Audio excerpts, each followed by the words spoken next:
narasumber dan kru yang bertugas sudah melakukan vaksin 2 kali dan melakukan protokol kesehatan COVID-19. Assalamualaikum warahmatullahi wabarakatuh. Hi Pangers, welcome to the first podcast of International Office PNJ, OIA, Obrolan International Affair with me Pia. In our podcast, we will discuss any kind of international office programs such as scholarship, internship, tips and tricks, and many more. How's your day, Pangers? Hope you guys just being fine.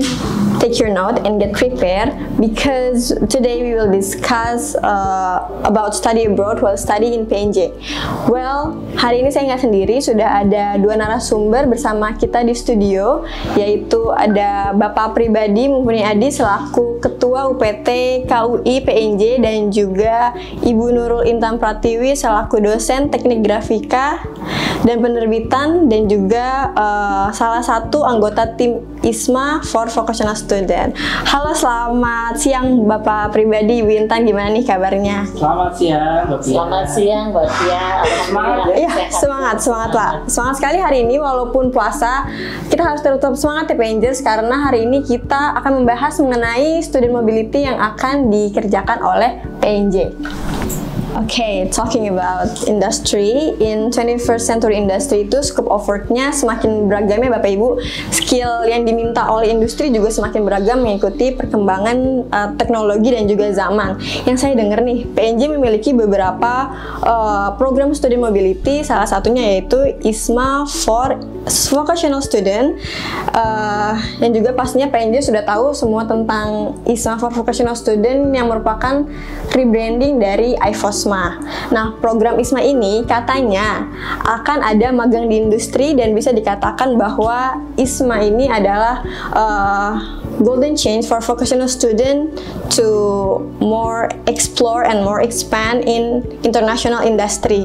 Nah, apakah ISMA for vocational student ini adalah doa-doa dari mahasiswa vokasional Indonesia dan PNJ selama ini? Mari kita cari tahu jawabannya. Sebelum kita bahas ISMA for Vocational Student, saya mau ngobrol-ngobrol sedikit nih sama Bapak Pribadi. Ya, silakan. Pak Prib, KUI ini kan baru dibentuk kembali nih Pak. Ya, betul. Ada program apa aja nih Pak yang mau Bapak share ke teman-teman PNJ sekalian? Oke, jadi untuk mahasiswa kali ya, karena sebenarnya program kami banyak, tapi memang tidak semuanya itu untuk mahasiswa. Yang jelas kalau untuk mahasiswa, yang pertama ya, yang sudah kita lakukan juga adalah sosialisasi. Sosialisasinya itu bisa macam-macam ya, mulai dari sosialisasi terkait dengan beasiswa, baik beasiswa untuk studi lanjut, ataupun mungkin beasiswa yang sifatnya itu semacam sementara gitu ya, kayak misalnya pertukaran. Kemudian ada juga informasi terkait dengan magang. Pokoknya sesuatu yang berhubungan dengan internasional. Okay. Nah, itu bisa dilihat, kalau mau tahu bisa lihat di Instagramnya International Office PNJ. Apa Pak nama Instagramnya Pak? International.pnj. Jangan lupa ya, international.pnj. Silakan buka di situ, nanti kita selalu share kalau kita punya info-info terkait beasiswa atau sesuatu yang berhubungan dengan internasional yang mana mahasiswa bisa ikut. Nah, yang kedua, untuk mahasiswa di sini kita memfasilitasi terkait dengan student mobility atau pertukaran pelajar, mungkin lebih umumnya ya kita dengar namanya pertukaran pelajar.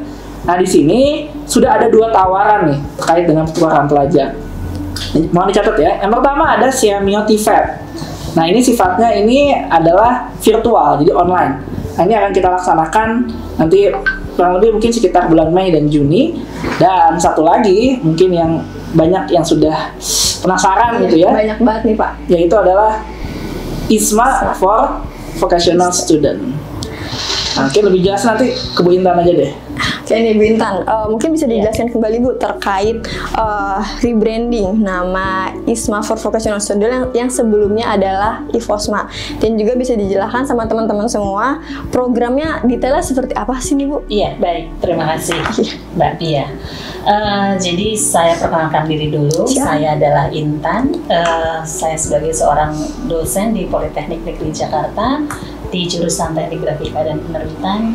dan saya juga sekarang terdaftar sebagai tim dari ISMA Edisi Vokasi atau ISMAVO. Jadi biar lebih enak ngomongnya ISMAVO. ISMAVO ya, Bu. Iya, tadinya kan namanya IHOSMA ya. Iya, IHOSMA. Dan kemudian menjadi ISMA ISMA Edisi Vokasi. Tetapi lebih enaknya kita sebut saja dengan ISMAVO ya.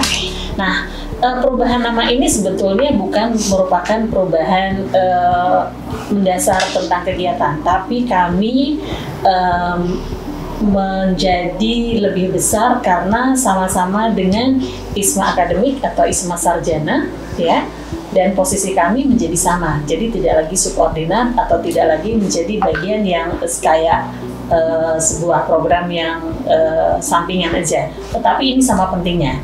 Artinya ISMA akademik dengan ISMA vokasi itu sama-sama penting dan sama-sama akan diikuti oleh seluruh mahasiswa Indonesia yang aktif, terutama untuk vokasi. Jadi mahasiswa politeknik, mahasiswa vokasi yang di negeri, yang di swasta, silahkan ikut dan nggak terkecuali misalnya untuk anak-anak, kalau misalnya ada mahasiswa yang memang dia tidak memiliki ini apa ya namanya kebutuhan khusus misalnya difabel, dia juga boleh ikut. Dan sepanjang itu memang artinya gini, selama dia berkuliah dia memang bisa diterima di PNJ, artinya ISMAVO tidak menutup kemungkinan bahwa dia juga bisa ikut. Jadi kami merangkul semua golongan pelajar atau mahasiswa yang ada di seluruh Indonesia di vokasi untuk bisa berperan serta biar bisa merasakan bagaimana kehidupan kampus di luar negeri bersama dengan kegiatan magang industrinya gitu. Oke, berarti menarik banget ya Bu ya. Jadi semua ini bisa diikuti oleh berbagai macam golongan, bahkan difabel pun bisa ikut ya Bu, memiliki kesempatan yang sama. Yang penting syaratnya memenuhi Bu ya? Iya, syaratnya memenuhi. Artinya begini, kalau misalnya di PNJ katakan dia mungkin untuk tunanetra mungkin tidak bisa ya, karena tunanetra itu pasti memiliki kesulitan yang berbeda dibandingkan difabel yang lain. Tetapi misalnya katakan dia ada sedikit kesulitan dengan berjalan atau apa, itu masih bisa kita terima. Karena begini, untuk mahasiswa politeknik PNJ juga kan banyak sekali dia harus belajar di bengkel atau di studio ya, ataupun di workshop, dan itu memerlukan ketahanan fisik yang prima. Jadi anak-anak yang nanti boleh mendaftar atau bisa mendaftar memang harus betul-betul sehat lahir batin. Lahir batin. Iya, lahirnya sehat, mentalnya sehat, dan fisiknya juga sehat. Gitu. Nah terus nih Bu, untuk universitas dan negaranya itu apakah sudah di-announce nih Bu? Karena teman-teman banyak yang nanya nih Bu ke kita. Iya, untuk universitas kalian bisa melihat nanti di di websitenya IFOSMA, karena semua di situ ada dan kalian bisa memilih apakah kalian mau memilih skema A. Skema A itu adalah program pengalaman industrial di mana mahasiswa itu nanti belajar secara penuh full di industri. Jadi magang penuh. Istilahnya magang full ya? Full magang. Itu yang skema A. Oke. Ya. Kemudian kalau dia memilih skema B, berarti pilihannya adalah belajar di kelas dan pengalaman industri. Jadi dia ada belajar di kelas, kemudian nanti akan ditambahkan dengan short term internship atau studi kasus industri, atau dia kunjungan ke industri. Oke. Nah, kemudian yang skema C adalah belajar dengan industri berbasis kelas. Jadi nanti orang-orang dari industri, praktisi itu dibawa ke kelas dan mahasiswa mendapatkan pengalaman dengan mereka, plus prakteknya juga. Oke. Jadi kampus-kampus yang sudah menyiapkan mahasiswa kita untuk menerima, ini bukan cuma sekedar belajar akademik, tapi memang kita betul-betul Pak Pribadi, mahasiswa itu diterjunkan langsung dengan dunia praktek di mana dia seolah-olah berada di industri, walaupun itu di kampus. Sehingga misalnya untuk misalnya mahasiswa di sini ada administrasi perkantoran ya. Nah, kita juga akan ada nanti atau misalnya ada komunikasi atau misalnya IT. Nanti di kampusnya memang desain ruangan dan kelasnya didesain seperti memang ada di industri.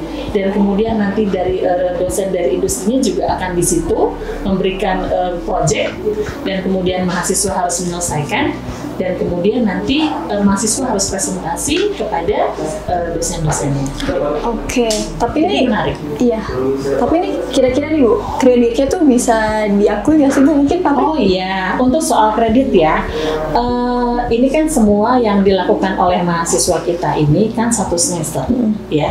1 semester itu artinya sama seperti mahasiswa yang belajar di sini, Pak Pribadi.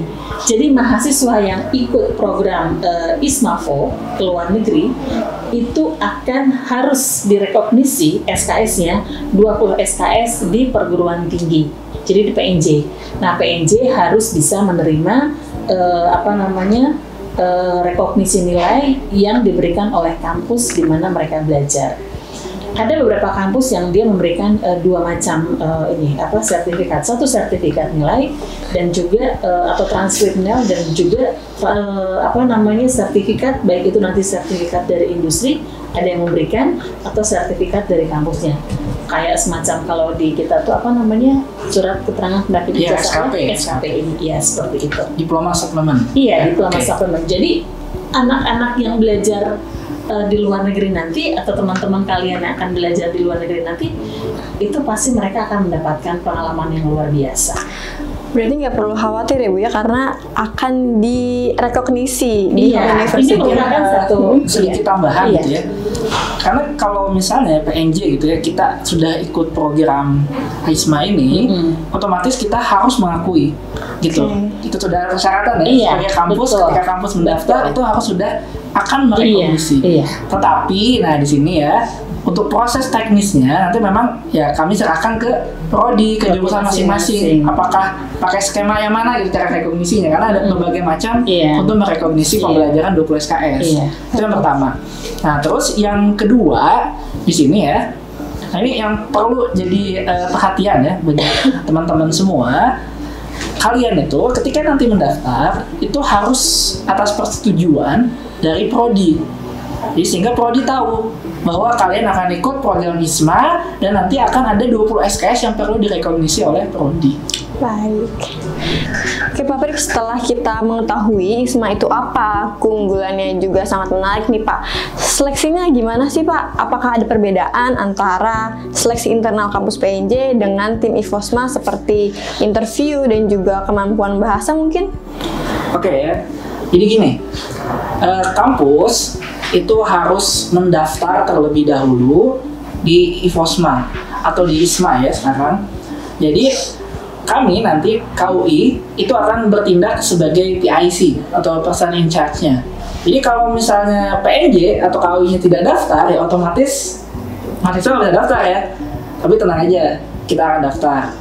Nah, di situ kami bertindak itu adalah untuk menseleksi awal. Jadi sebagai seleksi awal menyaring ya, memverifikasi apakah benar dokumen-dokumen yang teman-teman mahasiswa nanti kumpulkan itu valid. Contoh, misalnya terkait dengan transkrip ya, jangan menyatakan bahwa IPK-nya 3,0 minimal. Itu dilihat dan harus transkripnya itu dalam bahasa Inggris. Jadi kalau misalnya ternyata kurang dari 3,0 dan yang dikirimkan dalam bahasa Indonesia, ya tentu akan kami tolak. Nah, kemudian tadi ya, bahwa dia adalah mahasiswa diploma 3 aktif, kemudian semester berapa juga akan kami lihat, karena itu kan berkaitan dengan nanti surat ya, surat rekomendasi dari kampus, itu menyatakan dia mahasiswa semester berapa. Itu juga akan dicek.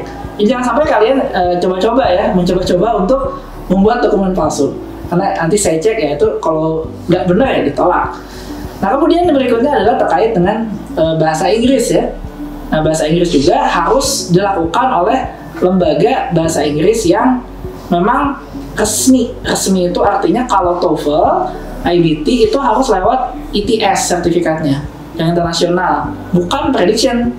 Jadi kalau ada yang pakai TOEFL prediction, IELTS prediction, TOEIC prediction, atau yang diselenggarakan oleh lembaga kursus bahasa yang tidak resmi bisa menerbitkan sertifikat, tentu akan tertolak.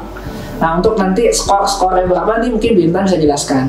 Tapi yang jelas nanti ya di PNJ sendiri untuk TOEIC terutama kami akan menyediakan waktu ya, kita akan sama-sama melaksanakan tes TOEIC secara mandiri, yang mana nanti tes TOEIC itu akan bisa diakui oleh panitia ISMA, karena tes TOEIC yang kami lakukan itu resmi kami bekerja sama dengan ITC, dan sertifikatnya itu langsung dari ITS-nya langsung. ITS itu adalah lembaga yang punya TOEIC, jadi cuma satu ya, kalau TOEIC non ITS ya itu tidak berlaku.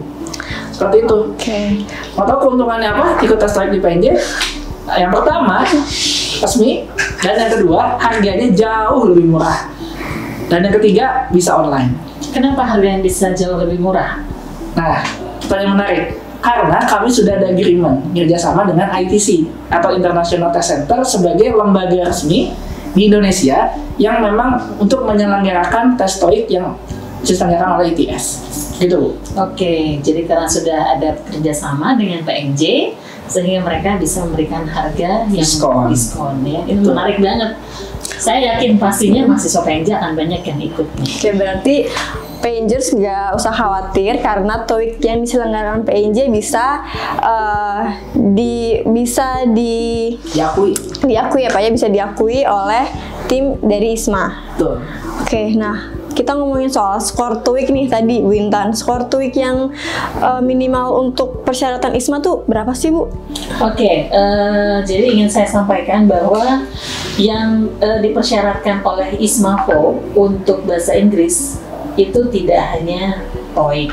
Oke. Ya, jadi di sini ada IELTS, itu IELTS adalah 5,5.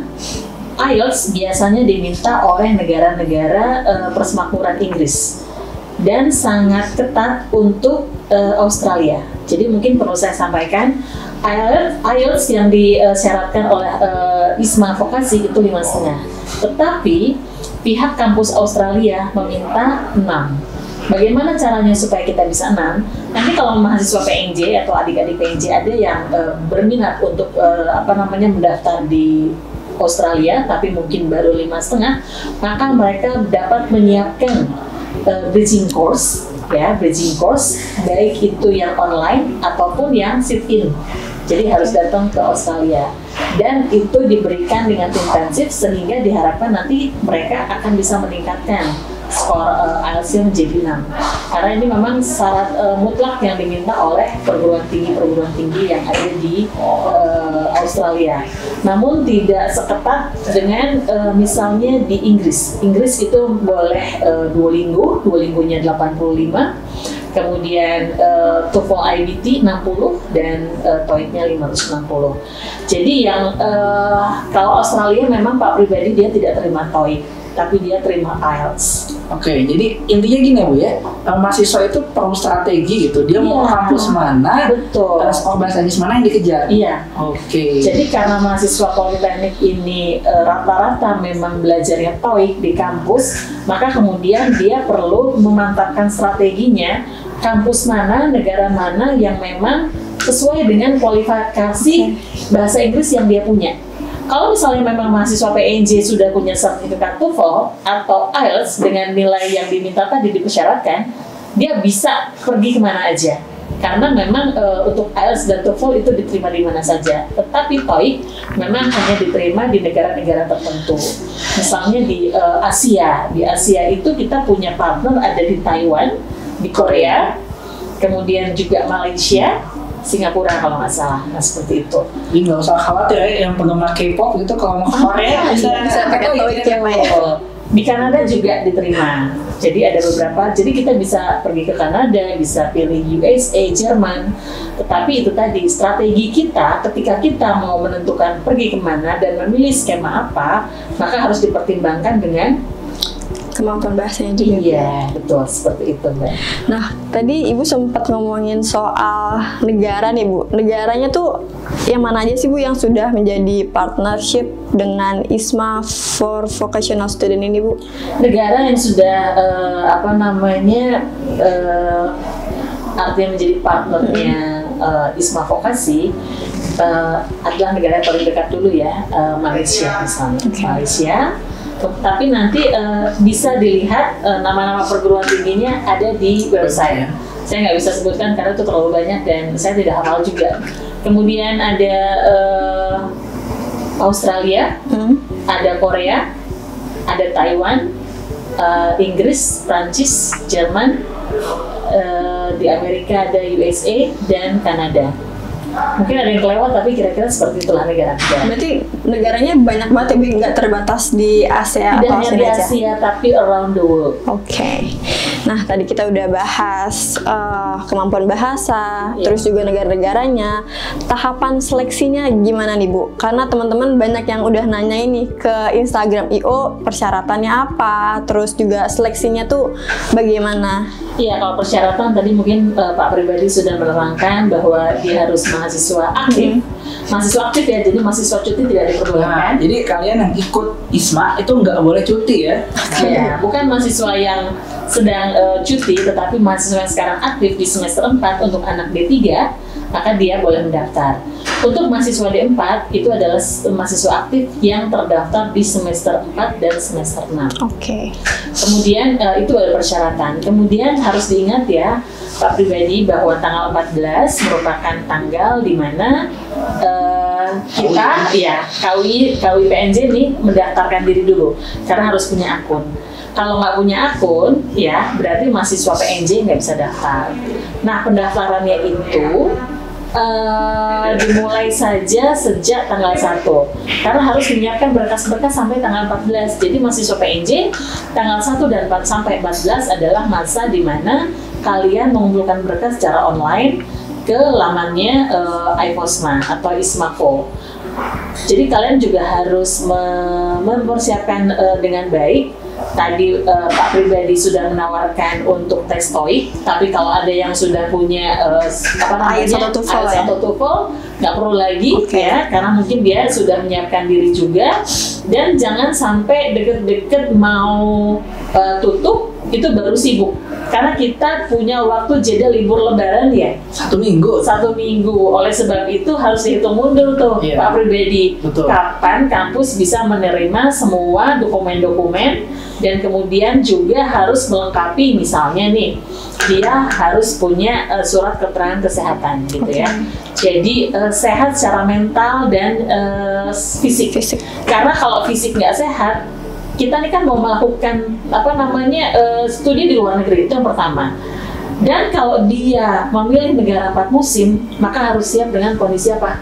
Kondisi di mana sangat dingin di sana. Transisi dari musim ke musim juga ya, Bu ya. Mungkin dia punya penyakit nggak tahan dingin, asma, ya itu mesti mempertimbangkan diri baik-baik. Nah itu, kemudian juga terkait dengan apa ya tadi yang saya bilang ya?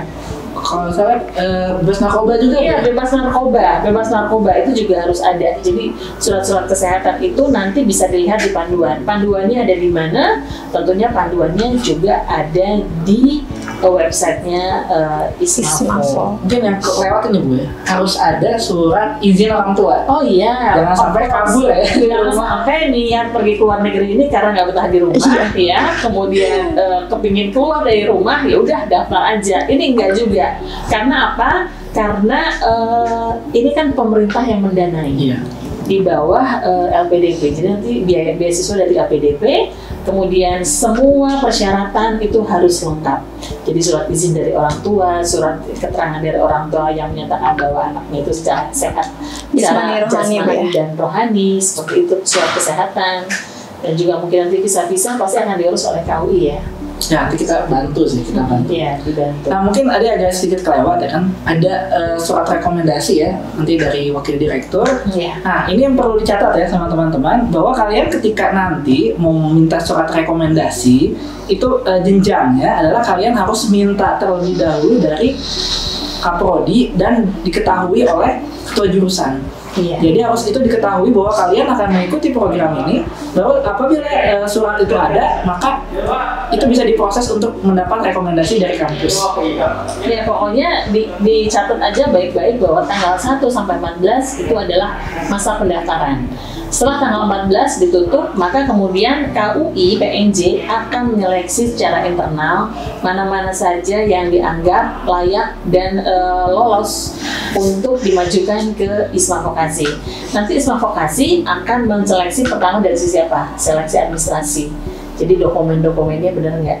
Kan kita melihat lagi misalnya tadi bahasa Inggris sertifikatnya asli atau tidak, kemudian IPK-nya bagaimana, dokumen-dokumen surat yang diminta sudah lengkap atau belum ya, itu yang dari sisi dokumen. Kemudian administrasi, nanti kemudian ada wawancara itu juga hanya dilakukan selama 2 hari.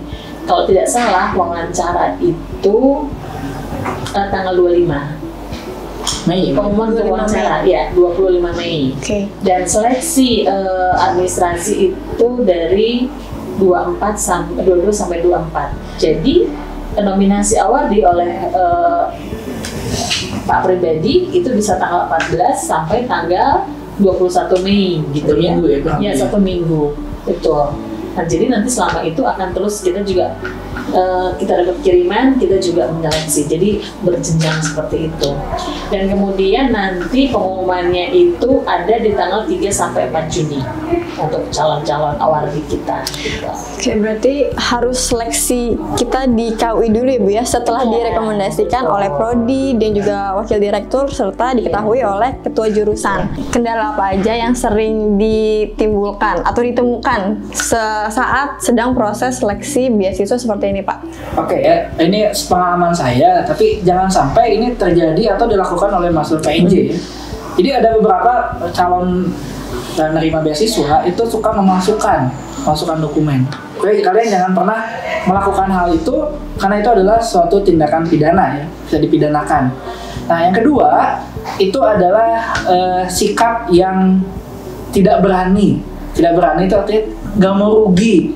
Saya takut, aduh kalau saya tes bahasa Inggris bayar, nanti kalau nggak lolos gimana? Nah itu sikap-sikap pesimis lah. Itu yang menurut saya harus dihindari ya. Karena kita harus optimis. Kalau kita udah mau ikut program ini, tentu kita harus mempersiapkan ya. Tes bahasa Inggris itu jangan cuma sekedar ikut tes. Nah itu baru namanya nggak benar ya. Ketika kita sudah mempersiapkan, kita harus optimis bahwa kita bisa mencapai skor yang memang disyaratkan. Jadi jangan kalah sebelum berperang. Itulah sikap yang menurut saya sering ditemui ya. Itu kurang lebih ya, yang sering saya lihat kendalanya di situ. Berarti kerjasama dari mahasiswa memang dibutuhkan dan sangat penting ya Pak ya pada setiap proses seleksi beasiswa ini.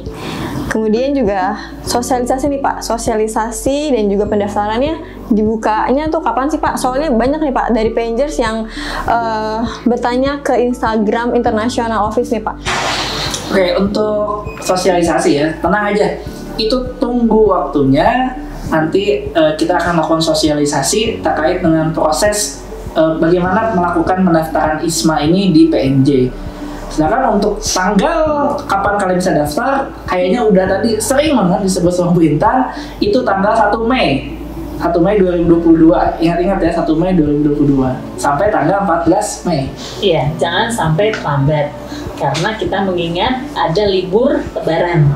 Nah, dengan libur Lebaran ini otomatis kampus tidak beroperasi. Kalau kampus tidak beroperasi berarti surat-surat yang dibutuhkan itu menjadi terhambat. Jadi harus dilihat kapan libur di kampus, kapan masuk lagi. Jadi kalau misalnya memang sudah punya persiapan dari sekarang disiapkan. Ya, jadi terkait dengan surat rekomendasi ya, itu tolong disiapkan karena kalau kalian maksa minta di waktu libur Lebaran, itu mohon maaf karena itu di luar jam kerja dan di luar wewenang saya, karena yang mengeluarkan suratnya bukan saya. Jadi saya tidak bisa menjamin bahwa surat itu akan keluar. Oke, gini Bu Intan, saat kita sudah lolos seleksi nih Bu ya, sampai ke tahap akhir. Saya tuh kemarin sempat dengar kalau ada pembekalan. Nah, pembekalannya ini tuh dari internal kampus kah atau langsung dari ISMAVO-nya sendiri nih Bu? Tanggal 3 sampai 6 Juni Ismafo dan PT PPV berkoordinasi untuk peraga berangkatan.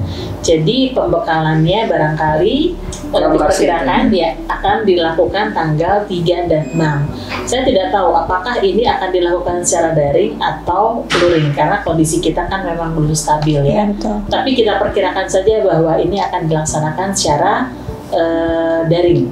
Nah, jadi harap disiapkan bahwa pembekalan itu akan kita siapkan antara tanggal 3 hingga tanggal 6 Juni.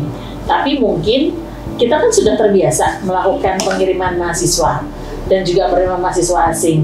Jadi mungkin nanti Pak pribadi bisa menyiapkan sendiri pemberangkatan, pembekalan yang biasa kita berikan kepada mahasiswa pada saat tentu setelah hasilnya keluar. Iya, tentunya. Makanya kalau dari ISMA kayaknya rapat banget. Rapat banget ya. Mungkin setelahnya kita juga akan lakukan juga, Bu. Iya, betul. Ya, atau setelahnya kita bisa lakukan. Karena ada hal penting yang mungkin kalau disampaikan ke mahasiswa itu akan merasa lebih nyaman kalau bertanya kepada PIC-nya sendiri dibandingkan kepada PIC dari ISMA Vokasi. Oke, berarti cukup jelas ya Pengers ya. Kalian setelah nanti menjadi awardee nggak akan kebingungan lagi harus apa dan bagaimana untuk next step-nya. ISMAVO ini fully funded nggak sih, Bu? Iya, ISMAVO ini fully funded yang didanai oleh LPDP. Jadi mahasiswa yang sudah mendapatkan pengumuman diterima nanti akan diberikan penjelasan bahwa mereka akan menerima biaya. Jadi biaya pendaftaran itu sudah otomatis dari LPDP ya akan diarahkan kepada sekolah di luar negeri.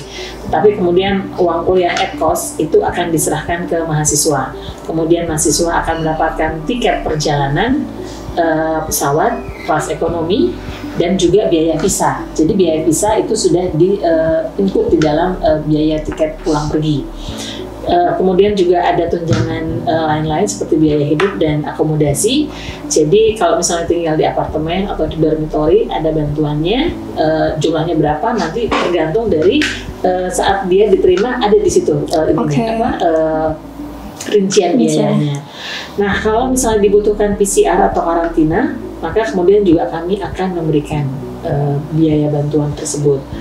Nah, terus apalagi ya, mungkin dana-dana darurat yang diperlukan, tapi mudah-mudahan mahasiswa kita selama melaksanakan mobility ya di luar negeri itu nggak ada yang perlu dana darurat, semuanya fine-fine aja, baik-baik aja, sehat kembali ke Indonesia dengan selamat.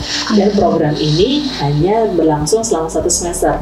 Artinya di perguruan tinggi di luar negeri mungkin mereka ada yang menjalankannya selama 4 bulan atau 6 bulan tergantung dari program yang ditawarkan. Oke, tadi tuh yang include ya Bu ya biayanya. Nah, yang exclude itu apa Bu? Yang ditanggung oleh mahasiswa sendiri? Yang ditanggung oleh mahasiswa tes bahasa Inggris, ya, paspor. Ya, paspor itu harus dari diri sendiri. Kemudian tes kesehatan, karena kan kita juga harus menyertakan tes kesehatan untuk membuat visa. Jadi kalau visanya dibayari, tetapi tes kesehatannya bayar sendiri. Kemudian kalau belum booster atau suntik COVID vaksin, maka itu juga adalah biaya sendiri. Atau mungkin vaksin-vaksin khusus ya? Iya, ada vaksin-vaksin khusus di negara-negara tertentu yang membutuhkan. Nah, itu biaya sendiri ya? Iya, benar. Dan juga mungkin perjalanan untuk ngurus paspor dan lain sebagainya juga itu tidak ditanggung oleh kita. Oke, tapi nih Bu, apakah penerima beasiswa lain mungkin nanti ada ya Pengers yang misalnya gini, ada mahasiswa Politeknik Negeri Jakarta yang sekarang terima, dia mendapatkan beasiswa dari pemerintah, misalnya beasiswa, apakah boleh ikut kegiatan ini? Saya akan menjawab boleh, asalkan dana yang sudah dia terima selama dia belajar ini dihentikan dulu ketika mengikuti program ISMAVO. Misalnya mahasiswa bidik misi yang akan berangkat ini semester 5, mereka masih mendapatkan beasiswa, harus di stop. Ya, buat semester 5 mereka stop untuk 1 semester ini supaya mereka bisa mendapatkan dana keberangkatan untuk ke luar negeri. Tapi mungkin mekanismenya itu akan diatur sendiri nanti oleh pimpinan tentunya ya. Betul. Iya, itu. Oke. Untuk tadi Ibu Nan sempat bahas terkait waktu nih Bu, waktu yang dibutuhkan oleh program IFOSMA itu sekitar 6 bulan ya Bu ya? 1 semester? 1 semester lah. Oke, nah nanti nih Bu, wardi yang terpilih itu tuh masih harus membayar UKT nggak sih? Mungkin Pak Prip bisa dijawab? Oke, jadi gini ya, kalian statusnya itu harus mahasiswa aktif, jadi nggak boleh ngambil cuti. Nah, peraturan di PNJ adalah kalian harus melakukan registrasi setiap semester. Ya otomatis itu harus membayar UKT. Karena kalian itu dianggap tetap kuliah walaupun bukan di PNJ. Karena nanti SKS-nya kan akan direkognisi. Dan nanti ketika MBKM juga seharusnya itu ada dosen, istilahnya dosen pembimbing ya, dari jurusan atau prodi terkait dengan mata kuliah yang akan direkognisinya. Jadi tetap harus membayar UKT sesuai dengan peraturan gitu. Ada berapa SKS sih Pak yang akan direkognisi oleh Home University di Indonesia? Ya, kalau aturan 20 ya. 12 SKS. 12 SKS. Ya, 12 SKS. Oke, ini Bapak Ibu pertanyaan terakhir yang Bapak Ibu harapkan dari ISMAVO atau ISMA for Vocational Student untuk pendidikan di Indonesia dan juga untuk PNJ. Saya dulu nih. Boleh. Oke, jadi kami mengharapkan mahasiswa-mahasiswa PNJ ini mampu beradaptasi untuk bisa menjelang revolusi 5.0, ya kan? Itu yang pertama. Kemudian juga mampu bekerja dalam tim, mampu bergaul dengan internasional, mampu meningkatkan pengetahuan bahasa, dan juga kemampuan dia di dalam skill dan pengetahuan ilmunya itu akan bertambah. Seperti itu. Oke, kalau Pak Prip gimana Pak? Sedangkan kalau dari saya, harapan saya ya, mahasiswa kita, terutama mahasiswa vokasi, itu berani untuk bersaing. Karena seperti kita ketahui ya, sekarang kita sudah masuk ke dunia yang tanpa sekat. Kalau udah nggak ada sekat lagi, borderless. Jadi kita harus berani, jangan minder dengan orang bule. Kita tuh biasanya mental kita gitu, mental Islander. Jadi kita melihat bule itu orang jajahan. Padahal belum tentu bule itu kemampuannya di atas kita. Bisa saja kemampuan kita bisa lebih tinggi. Karena saya yakin mahasiswa PNJ itu sudah dibekali skill-skill yang diajarkan di kelas. Jadi saya yakin kita bisa bersaing. Makanya oleh karena itu kita tidak perlu takut dan minder. Gitu, itu harapan saya. Oke, berarti harus berani ya Pak ya? Iya, betul. Oke. Bapak Ibu nggak kerasa ya kalau ngobrol kayak gini, kita durasi udah habis nih. Terima kasih. Udah selesai. Waduh, padahal masih banyak ya masih materi yang akan dibahas. Oke, Bapak Ibu, terima kasih waktunya sudah berkenan meluangkan waktu untuk ngobrol-ngobrol sama kita semua di studio and give us such incredible insight about ISMAVO. Semoga mahasiswa PNJ banyak yang keterima ya Bapak Ibu ya. Amin. Itu harapan kita bersama. Oke. Jadi jangan takut, berani mencoba, dan jangan hitung mahal nih untuk tes bahasa Inggris, jangan berhitung. Itu adalah investasi besar ya Bu ya. Investasi itu. Oke, siap. Gimana PNJers? Ayo manfaatkan sebaik mungkin peluang ISMA for Vocational Student to go international, to expand and more explore. Don't forget to subscribe to Aya YouTube channel and stay tuned in our social media down below for more information about scholarship, internship, tips and tricks, and many more. Because we still have a lot of upcoming programs ahead that will give you a chance to be an international student and increase your career path. See you on the next episode of OIA, Obrolan International Affair. Bye!